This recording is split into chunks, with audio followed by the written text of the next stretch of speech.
હાથના તો બ્લોકેજ છે અને એન્જિયોગ્રાફીને બધું કરવું પડશે. આખો દિવસ મારું ચેકિંગ ચાલ્યું હતું. 22,000 રૂપિયા મેં ભર્યા હતા. પછી હું તો એન્જિયોગ્રાફી કરાવવા રહ્યો નહીં. મેં કીધું 2-4 દિવસ પછી આવીશ.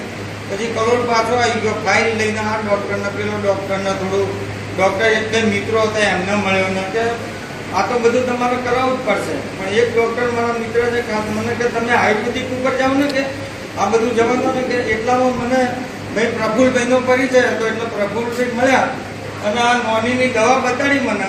એ 2 મહિનાની હું દવા લઉં છું અને આ બ્લોકેજને બધું ભૂલી ગયો અને ફાઇલને દિવાલ ઉપર મેં મૂકી દીધી છે એટલે બ્લોકેજ ખુલે છે. એ વાત તો સાચી છે. આજે હું 30, 35 પગથિયા ચડતો હતો, શ્વાસ ચડી જતો હતો. આજે 100 પગથિયા સડસડાટ ચડી ગયો.